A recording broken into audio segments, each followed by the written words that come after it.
Hi guys! Dumating uli yung aking ah, parcel from JNT. So, nag-order kasi ako ng coffee. Yung sa Native Coffee Blends ba ito? Yung ah, malunggay coffee, malunggay corn coffee with ano ito, mangosteen. Ayan, so ino-open ko ang pack. Kailangang i-guntingin dahil ayan.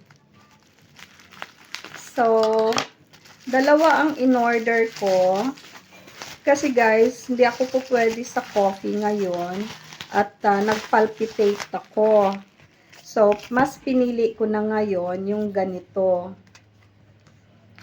Malunggay corn coffee blend with mangosteen and guyabano. So, ito yung famous ngayon na naririnig ko. Yan, with guyabano ito. So, sana hindi ako nito magpalpitate kasi ito yung aking yan ang problema ko ngayon dahil hindi ako makakaano ng coffee kasi takot ako na magpalpitate ako. Kasi noon, nakainom ako ng coffee.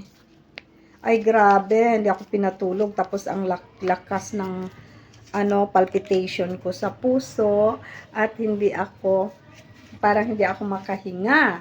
So, ngayon, eto. So, nag-order ako nito. O, tingnan guys. Siya nga pala guys, tayo, kasi pag nagkakaedad na, kailangan na talaga nating mag-ingat sa ating mga iniinom. Kaya eto ngayon, maganda naman ito, pero saka ko na sa inyo i-recommend ito pag nasubok ko na. So, para sa nito, manufacturer, maraming salamat. Ito galing pala ito sa saan ito? Sa Oroquieta City. Galing ito pang Mindanao. Tingnan mo. Nakita ko lang kasi sa TV ng ilang beses ito nung ginagawa itong yung packaging nila, paano nila pinapackage. So, nakita ko ito. Kaya yun, naiisip ko na bumili nito. Ayan, kita niyo guys. Ayan. Dalawa ito.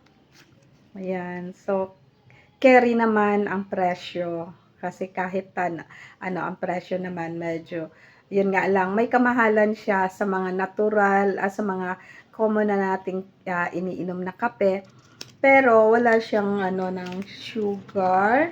So, yun, wala nga lang siyang nakalagay ng mga, ayan, manufactured by Mix and Flex Good Product, Food Products sa Oroquieta City. So, walang nakalagay na to, ingredients. Ito, basahin ko na lang yung ingredients Ang ingredients ay moringa or malunggay, mangosteen, guyabano, and native white corn. So, alam naman siguro natin guys na ang guyabano ay talagang miracle fruit, di ba? So, yung leaves niya, yung bark niya, at yung fruits niya ay talagang maganda sa katawan. Ganon din yung malunggay, di ba? At yan, kasi ako ang malunggay, ginagawa kong tea. So, nilalaga ko yung dahon, fresh na leaves, okay, nilalaga ko at iniinom ko yan. Tapos, hinahalo ko rin sa mga noodles or lagyan ko ng egg. Ayan, yan para lang meron kaming masarap na ulam at masustansya. Yung noodles kasi, nilalagyan ko ng malunggay at egg para magiging nutritious yon ang noodles. Hindi lang siya puro noodles. Tapos, hindi ko niubos yung maliit na pack na seasoning. Kalahati lang doon ng seasoning ang ginagamit ko para maiwasan masyado yung sodium. Yan, kaya yan ang ginagawa ko. Tapos nilalagyan ko ng malunggay at ng egg. So, 2 egg ang nilalagay ko. Tapos, dahon ng malunggay, marami. Okay, so, ganon ang ginagawa natin, guys, para lang magkaroon tayo ng masustansyang pagkain. Okay. Sa guyabano, ang ginawa ko naman, alam nyo guys, nilalaga ko yung dahon ng guyabano at iniinom ko. Minsan yung bark, minsan naman yung masarap na ilaga ng dahon ng guyabano, yung natuyong guyabano dahon, at saka yung fresh. Yung nilalaga ko, ginagawa ko yung tea. Yan. Isasabay ko yung guyabano tea with malunggay tea. So, sa umaga, ang ginagawa ko is guyabano tea. Tapos, sa hapon, malunggay. Or minsan, pinagpalit-palit ko yung malunggay at yung guyabano. Yung mangosteen fruit kasi masyadong mahal yan dito sa atin, dito sa palengke, 'di ba? Sa Mindanao, mura lang ang mangosteen kasi lalo na kung meron kang mga tanim. Pero dito sa atin, oh, grabe, ang mahal ng mangosteen. So, kung gusto mong kumain yan, kailangan meron ka muna mga 50 pesos para makatikim ka kasi kalahating kilo yan. Oh, merong minsan 40 ang 1/4 na 40 pesos ang 1/4 kilo. So, mahal masyado ang mangosteen. Pero, napakamasustansya kasi ng prutas na yon.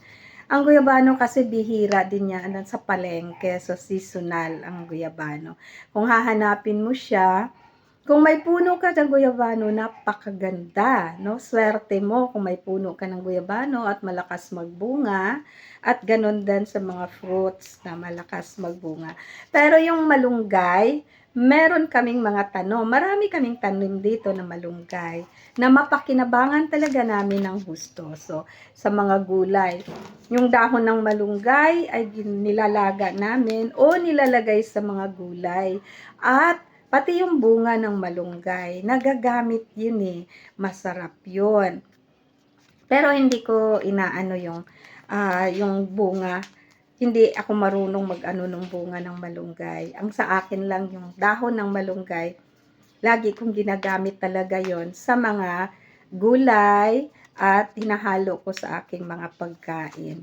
At minsan, yung itlog mismo na pag piniprito kong itlog, scrambled egg, nilalagyan ko rin ng dahon ng malunggay. So, para lang magkaroon tayo ng sustansya. Diba? Kaya guys, nare-recommend ko sa inyo, kumain palagi tayo ng gulay, yung malunggay, prutas, guyabano, at mangustin. Kahit mahal, pero minsan kailangan natin. Okay? Maraming salamat guys. Subscribe to Inday Sepin YouTube channel. God bless you!